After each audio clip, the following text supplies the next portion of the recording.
Attention. Unedited story in the comments. My name is Thomas. I am 49 years old, and I have always loved Christmas. My wife and I traveled to a small town in the countryside, one of those places that seem to have stopped in time with colorful houses, cobblestone streets, and the constant scent of homemade bread coming from a bakery hidden on some corner. It was a town known for its Christmas parties and celebrations, where Christmas was not just a date, but a real event that involved every person and every corner. Christmas has always been my favorite holiday, and there, everything became even more intense. Lights twinkled on balconies as if dancing to the rhythm of a distant choir. Green and gold garlands adorned doors, and small artificial snowflakes fell gently from lampposts decorated with red bows. The smell of cinnamon, pine, and hot chocolate seemed to fill the air. The colors fascinated me. The vibrant red of the bows, the deep green of the pine trees adorned with golden balls, the sparkle in the children's eyes. It was like returning to childhood, but with a strange adult emotion pulsing discreetly in my chest, as if something unexpected was about to happen on that special night. When we arrived, we were enchanted. The city was even more beautiful than any photo on the internet could show. It looked like a village from a Christmas movie, organized, welcoming, almost magical. The lights hanging from the trees, eaves, and old lampposts created a golden mist in the air. The inn where we stayed was charming, with a dark wooden facade and white lace windows. As soon as we entered, the smell of pine and freshly baked cookies enveloped us. We received the key from a smiling young woman, dressed in a Christmas sweater and red hat, who wished us happy holidays with a kind sparkle in her eyes. We went upstairs to leave our bags. The room was cozy, with a rustic wooden bed, soft blankets, and a small fireplace burning, crackling softly as if to welcome us. From the window, we could see the central square, with a huge tree lit by thousands of lights. When we came back down, the receptionist, a tall man with a well-groomed beard, dark eyes, and a deep voice greeted us with a kind smile. He spoke enthusiastically about the Christmas program, that night's light parade, the old church choir, the winter markets, and even the small nativity scene put on by the locals. Everything seemed welcoming and full of care. And even surrounded by so much charm, there was something in the air that I couldn't quite put my finger on, a growing feeling that this trip still had something unexpected in store for me. The receptionist mentioned a nearby square, where Santa Claus was taking pictures and handing out gifts to children. My wife's eyes sparkled with childlike joy. She wanted to see it, take a picture, and experience that atmosphere up close. I smiled and agreed it would be impossible to resist the Christmas spirit of that city. We went to the square. When we arrived, it was impossible not to be impressed. The trees were covered in golden lights, the colors vibrated in the cold air, the sweet smell of caramelized apples and popcorn mingled with the distant singing of a children's choir. In the center there he was, sitting in a large red velvet armchair, wearing his traditional costume, welcoming children, posing with families, radiating joy. My wife approached excitedly, while I watched, until our eyes met. For a moment, time seemed to stumble. His gaze met mine in an intense and silent, deep and unexpected way. He quickly looked away to resume his character, but soon returned to look at me discreetly, as if there was something to say, something kept only in that secret moment. It moved me in a strange way. My heart raced, my breath shortened, and an inexplicable feeling took hold of me. My wife was the first to take the photo. She was happy, smiling, almost childlike with joy. I, on the other hand, felt torn between staying put and approaching him too. When she moved away to look at the candy stands, he looked at me again and winked discreetly. Then, in a low voice that only I could hear, he said, "Come." There was something about that invitation that drew me like a magnet. I approached him. He leaned slightly and murmured with a firm smile, "Would you like to sit on Santa's lap?" I smiled awkwardly and replied in a light tone, "Careful, or I might just sit down."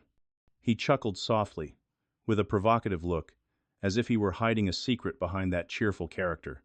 We took the photo quickly, simple for those watching from the outside, but full of something silent for the two of us.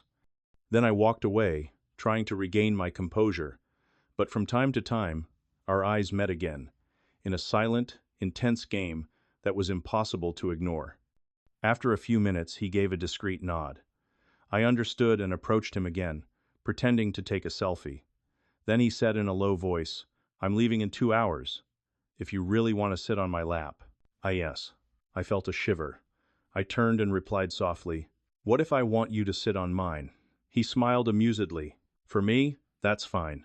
I swallowed hard, walked away, and returned to my wife, who was admiring the stalls with charm. "Honey, shall we go back to the hotel?" She looked at me in surprise. "Already, dear? It's so nice here." "I'm feeling a little tired," I replied, trying to sound natural, even though my mind was full of thoughts I didn't yet understand. She smiled slightly and said, "All right, let's go then." And so, we got in the car and returned to the hotel.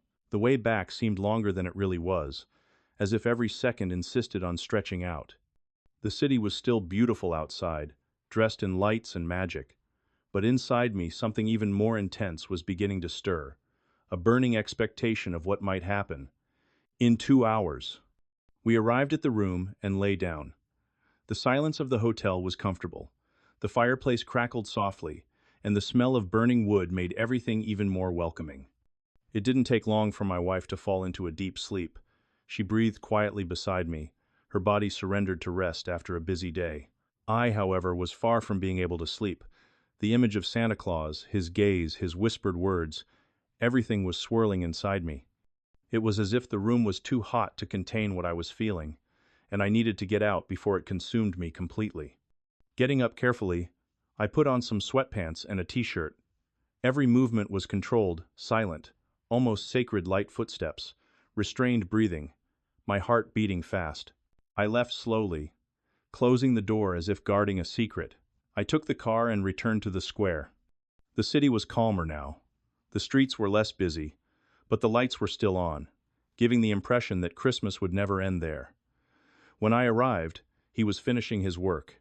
The last children were leaving, and some helpers were collecting the decorations. He saw me in the car. I pretended to just be observing the night, but he knew perfectly well who I had come back for.